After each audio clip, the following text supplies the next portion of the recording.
శ్రీ గురుభ్యో నమః. శ్రీమాత్రే నమః. ఆదిత్యాయ చ సోమాయ మంగళాయ బుధాయ చ గురు శుక్ర శనిభ్యే రాహవే కేతవే నమః. జపాకుసుమ సంకాశం కాశ్యపేయం మహాధృతిం తమోరిం సర్వపాపగ్నం ప్రణతోస్మి దివాకరం. ప్రతి మాసంలో చెప్పుకునేటువంటి గోచార ఫలితాలు ఈ ఆగస్టు మాసానికి అంటే ఆగస్టు నెలలో 2024 గాను గోచార ఫలితాలు ఎలా ఉన్నాయి అన్నది తెలుసుకోవడం కోసం ముందుగా గోచారంలో ప్రస్తుతం గ్రహస్థితి ఎలా ఉంది, ఏ ఏ గ్రహాలు ఎక్కడెక్కడ ఉన్నాయి ఈ సంగతి కనుక మనం చూసినట్టయితే వృషభ రాశిలో గురువు మరియు కుజుడు ఇద్దరూ కూడా అక్కడే ఉన్నారు. అయితే కుజుడు 27న మిథునంలోకి వెళ్తాడు. ఇక కర్కాటకంలో రవి ఉన్నాడు.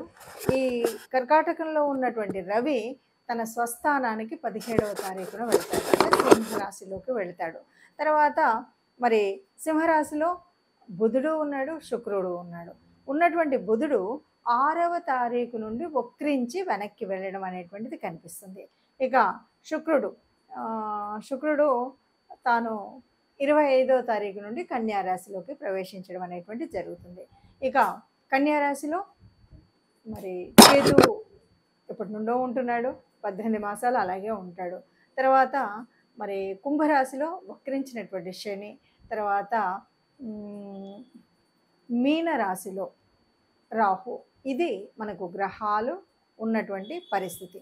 మరి ఇలా గ్రహాలు ఉన్నప్పుడు మరి ఏ ఏ రాశి వారికి ఎలాంటి ఫలితాలు ఉంటాయి? ఎందుకంటే ఒకవైపు ఇప్పటికీ మరి ఈ మాసం నుండి మొదలు పెడితే కనుక 6వ తారీఖు నుండి బుధుడు వక్రించి ఉన్నటువంటి వాడు, అలాగే మరి శని ఇప్పటికే వక్రించి ఉన్నటువంటి పరిస్థితి. కొంతమందికి ఏళ్ళనాటి శని నడుస్తుంటే కొన్ని రాశుల వారికి, మరికొంతమందికి అర్ధాష్టమ శని నడుస్తూ ఉంటే, ఇలాంటి పరిస్థితుల్లో గురు కుజుల కలయిక ఒకవైపు, అలాగే మరి ఇప్పుడు మనకు చూస్తున్నటువంటి పరిస్థితుల్లో ఎక్కడైతే వక్రించినటువంటి బుధుడు ఒకవైపు, శని ఒకవైపు, ఇవన్నీ స్థితులు ఉన్నప్పుడు మరి ఈ మాసంలో ఎలా ఉంటుంది? మరి ఈ మాసం ప్రత్యేకత తీసుకున్నట్టయితే ఇంకా ఇదంతా కూడా శ్రావణ మాసంలోకి వస్తుంది. ఆగస్టు అనగానే మనకు మొదటి వారం దాటిందంటే శ్రావణ మాసం. శ్రావణ మాసంలో అంటే ఏదైనా సరే, ఏ గ్రహరీతులు ఎలా ఉన్నా సరే, ఆ మాసానికి సంబంధించినటువంటి అధిదేవతల్ని మనం తలిచినప్పుడు, కొలిచినప్పుడు ఏవైనా అవకతవకలు ఉన్నా, ఏదైనా చిన్న చిన్న తేడాలు ఉన్నా మనం సరి చేసుకోవడానికి ఎప్పటికప్పుడు దేవుడు మన దేవతా రూపాలు మనకు ఆయా పండగల రూపంలో దర్శనమిస్తూనే ఉంటాయి. మరి అలాంటి పరిస్థితులలో ముఖ్యంగా మరి ఆగస్టు మాసంలో 2024 గాను ఒక్కొక్క రాశి వారికి అంటే 12 రాశుల వారికి ఎలాంటి ఫలితాన్ని మనం పొందుతామన్నది నెమ్మదిగా చూద్దాం. కర్కాటక రాశిలో కనుక మనం చూసినట్టయితే కొద్దిగా కుటుంబ సభ్యుల్లో పెద్దవారు ఎవరైతే ఉంటారనుకోండి, అమ్మ నాన్న లేకపోతే తాతయ్య ఉన్న వాళ్ళు కూడా ఉంటారు కదా రాశి వాళ్ళల్లో. ఇలాంటి వాళ్ళకి కొంచెం బాగా స్ట్రెస్ అనేది చాలా ఎక్కువగా ఉంటుంది. ఈ స్ట్రెస్ వల్ల కొద్దిగా ఇబ్బందులు ఉంటాయి. ఇక ఈ రాశి వారికి చాలామందికి మనం ఇచ్చేటువంటి ముఖ్యమైన సూచన ఏంటంటే, మీరు స్త్రీలైనట్టయితే పురుషులు అయినట్టయితే స్త్రీలతో చాలా జాగ్రత్తగా ఉండాలి. అంటే ఏదైనా ఆపోజిట్ ఇది ఉంది కదా, వాళ్ళతో మనం కొత్తగా స్నేహాలు కొత్తగా ఇలాంటివి ఉంటే మాత్రం చాలా ఇబ్బందులు అవుతాయి. ఆ కొత్త స్నేహాల వల్ల లేనిపోని అపకీర్తి పాలవ్వడం అనేటువంటిది అయితే జరుగుతుంది. కాబట్టి జాగ్రత్తగా ఉండాలి. ఇక తండ్రికి సంబంధించినటువంటి ఏదైనా విషయం, అంటే తండ్రి ఉద్యోగం చేస్తున్నారు, ఆయన విషయంలో మనం మంచి వింటాం. తండ్రికి సంబంధించిన ఆరోగ్యం, తండ్రికి సంబంధించినటువంటి ఏది ఉన్నా కూడా మనం మంచి అయితే వింటాం. మంచి అనేది చాలా ఎక్కువగా కనపడుతుంది. ఇంకా సంతాన ప్రయత్నాలు ఎవరైనా చేసేటట్టయితే ఈ రాశివారు చక్కగా ఫలిస్తాయి. రాజకీయ నాయకులు ఎవరైనా ఉంటే అనుకూలంగా ఉంటుంది. అట్లాగే వీళ్ళకి ప్రత్యేకమైనటువంటి గుర్తింపు వచ్చేటువంటి పరిస్థితి కూడా ఉంటుంది. అట్లాగే ఇప్పటి వరకు ఏదో ఊరికే అనారోగ్యం వచ్చిందన్నారు కదా, అలాంటి వారికి అనారోగ్యం తగ్గికొస్తా వీళ్ళకి శరీరంలో శక్తి పెరుగుతుంది. అంటే మనం ఓవరాల్గా చెప్పాలంటే ఇమ్యూనిటీ అంటాం కదా, ఈ ఇమ్యూనిటీ అనేది పెరుగుతుంది. లాభస్థానంలో మనకు గురుకుజులు ఉన్నంత కాలం కూడా ఆరోగ్యం కానీ రాజకీయం కానీ చాలా అనుకూలంగా ఉంటుంది. రెండవ పక్షంలోకి వచ్చేసరికి రెండవ పక్షంలో ఎలా ఉంటుంది అంటే, ఈ రెండవ పక్షంలో అంటే 17 తర్వాత మనకి ఎట్లా ఉంటుందంటే మంచి గ్రోత్ అయితే ఉంటుంది ఫైనాన్షియల్లో. అట్లాగే కొంత ప్రత్యేకించి చెప్పాలి అంటే అప్పులు తీసుకున్నప్పుడు ఆ ఆ అప్పుల వాళ్ళతో జాగ్రత్తగా ఉండాలి. రాజకీయ నాయకులకైతే మొదటి పక్షమైనా, రెండో పక్షమైనా మంచి విజయాలే జరుగుతాయి. సంధాన ప్రయత్నం కూడా అంతే. మొదటి పక్షంలో, రెండో పక్షం రెండిట్లలో కూడా బాగా ఉంటుంది. అయితే సంతానాన్ని ఎవరైనా విదేశాలకు పంపించాలనుకున్నారనుకోండి, చదువు రీత్యా గానీ, ఉద్యోగ రీత్యా గానీ, ఇంకేదైనా పర్యాటక పరిస్థితుల మూలంగా పంపించాలనుకున్నా కూడా తప్పనిసరిగా పంపించగలుగుతారు. మంచి జరుగుతుంది. ఇక వాళ్ళు ఏ రకమైనటువంటి అంటే సంబంధ బాంధవ్యాలు అంటారు కదా, వీళ్ళు పటిష్టంగా ముఖ్యంగా తండ్రితో ఉంటాయి. అంతేకాదు ఏదైనా పెళ్ళి లాంటివి కుదుర్చుకునేటువంటి వాళ్ళు ఉంటారు కదా, వాళ్ళకి తన తండ్రి స్నేహితుడి ద్వారా కానీ, తండ్రి వైపు బంధువుల నుండి కానీ మంచి సంబంధం వచ్చి కుదిరేటువంటి అవకాశాలు ఎక్కువగా ఉంటాయి. అట్లాగా మొత్తంగా చెప్పాలి అంటే ఈ రాశి వారికి, కర్కాటక రాశి వారికి ఓవరాల్గా అంతా బెనిఫిషియల్గానే ఉంటుంది అని చెప్పొచ్చు. ముఖ్యంగా మధ్యవర్తిత్వానికి వెళ్ళినప్పుడు మాత్రం జాగ్రత్తలు తీసుకోవాలి. అది మన చుట్టాలు అవనివ్వండి, అన్నదమ్ములు అవనివ్వండి, ఫ్రెండ్స్ అవనివ్వండి, ఎవరైనా ఇంటి పక్కన అవనివ్వండి, మధ్యవర్తిత్వం అనేటువంటిది మాత్రం తీసుకోకుండా ఉంటే మంచిది. తీసుకున్నప్పుడు తగు జాగ్రత్తలు తీసుకుంటే అంతా బాగుంటుంది అని చెప్పచ్చు. ఇప్పటి వరకు మనం చూసినటువంటి మేషరాశి కానీ, మనం మేషం నుండి మీనం వరకు ఒక్కొక్క రాశి గురించి మనం చెప్పుకుంటూ ఉంటాం.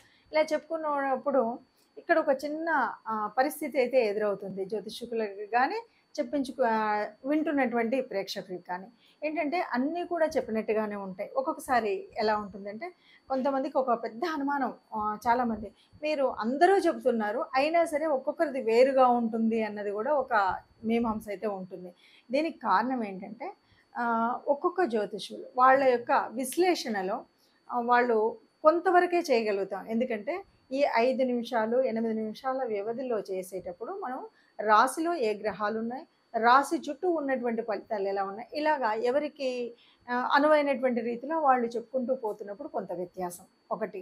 రెండవది, ఇది ఏమన్నా సరే గ్రహాలు ఇప్పుడు మారుతున్నటువంటి కాలంలో మనం చెప్పుకునేటువంటిది ఒక ఎత్తు అయితే, కొన్నిసార్లు మీకు అస్సలు బాగోదండి అని మనం చెప్పినప్పుడు కూడా హాయిగా బ్రహ్మాండంగా ఉంటారు. అప్పుడు అనుమానం వస్తుంది. ఎందుకు అంటే మనకు గోచార రీత్యా ఏదైతే ఇప్పుడు మనం యోగించదని చెప్పినటువంటిది అక్కడ వాళ్ళకు యోగకారకంగా ఉండొచ్చు, మంచి స్థానంలో ఉండొచ్చు, వాళ్ళకి నడుస్తున్నటువంటి దశ అంతర్దశలు అద్భుతంగా ఉండొచ్చు.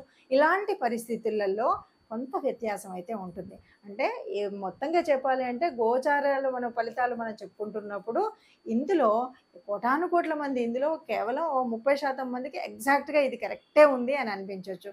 ఇంకోటి మనం డీప్గా అనాలిసిస్ చేయడం అనేటువంటిది ఉండదు. ఇది అందరినీ దృష్టిలో పెట్టుకొని ఈ రాశి వాళ్ళు ఈ జన్మ అంటే మనము ఈ రాశిని బట్టి కానీ జన్మ కుండలిలో ఉన్నటువంటి స్థితికి దీనికి ఉన్నటువంటి వ్యత్యాసాన్ని చెప్తూ వెళ్తున్నాం. కాబట్టి రాశి అనగానే ఇక్కడ ముందుగా మనకేంటి, ఇక్కడంతా కూడా చంద్రుని బట్టి మారేటువంటి స్థితిని గురించి మనం చెప్పుకుంటున్నాం. అక్కడ మాత్రం అలా కాదు కదా.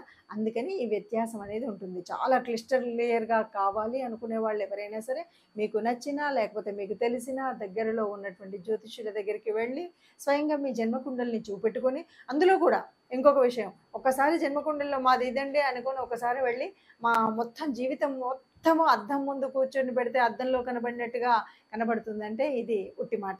ఎందుకు అంటే ఒక్కొక్క ఏరియాలో ఒక్కొక్క రకమైనటువంటి ప్రాబ్లమ్స్ ఉంటాయి. అంటే ఉద్యోగంలో ఒక రకమైన ప్రాబ్లం ఉండొచ్చు. అంటే ఉద్యోగానికి కారకత్వాలు కల్పించేటువంటి గ్రహాల వల్ల కానీ ఏ భావాలు అందుకు చూపెడుతున్నాయన్నది ఒక తేడా.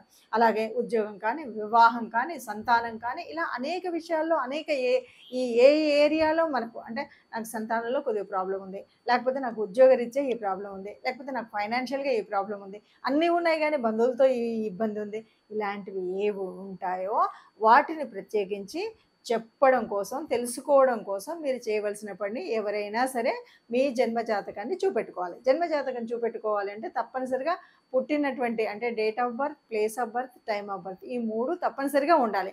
ఈ మూడింటిని ఉపయోగించుకొని మీ తెలిసినటువంటి జ్యోతిష్యులు, మీకు నమ్మకస్తులైనటువంటి వాళ్ళు లేదా మీకు దగ్గరలో ఉన్నటువంటి వాళ్ళు, మీకు వీలుగా ఉన్నటువంటి చోట మీరు చెప్పించుకుంటే ఏది కావాలో అది మీకు పూర్తిగా వివరంగా దొరుకుతుంది. ఆ దృష్టిగా వెళ్ళండి. ఇక ఇప్పటి వరకు మనం చెప్పుకున్నటువంటి వాటిలో ముఖ్యంగా ఇప్పుడు ఇదంతా కూడా శ్రావణ మాసం కాబట్టి ఏదైనా కొంచెం అటు ఇటుగా ఉన్నటువంటి దోషాలను సవరించుకోవడం కోసం మనం చేసుకునే రెమెడీస్ ఏమి చేసుకున్నప్పటికి కూడా ముఖ్యంగా ఈ మాసం అంతా కూడా లక్ష్మీదేవి ఆరాధనతో నిండేటువంటిది. ప్రకృతి తత్వం అంతా కూడా ఆత్మమయంగా ఉండేటువంటి అమ్మ రూపంగా ఉండేటువంటి స్థితి కాబట్టి అందరూ కూడా ఈ వచ్చేటువంటి శుక్రవారాలన్నింటిలో కూడా లక్ష్మీదేవి ప్రార్థన చేయండి. లక్ష్మితో పాటు ఆ విష్ణుమూర్తిని నమ్ముకొని ఆయన యొక్క విష్ణు సహస్రాలు వినడం కానీ, విష్ణుదేవుడి ఆలయానికి వెళ్ళడం కానీ చేసినట్టయితే ఏదైనా మనకు కష్టంగా అనిపించేటువంటి గ్రహస్థితి ఆ కష్టాన్ని తెలియకుండా ముందుకు తీసుకువెళ్తుంది. కాబట్టి అందరూ సుఖంగా ఉండాలి, అందులో మనం ఉండాలని నమస్కరిస్తూ ధన్యవాదాలు.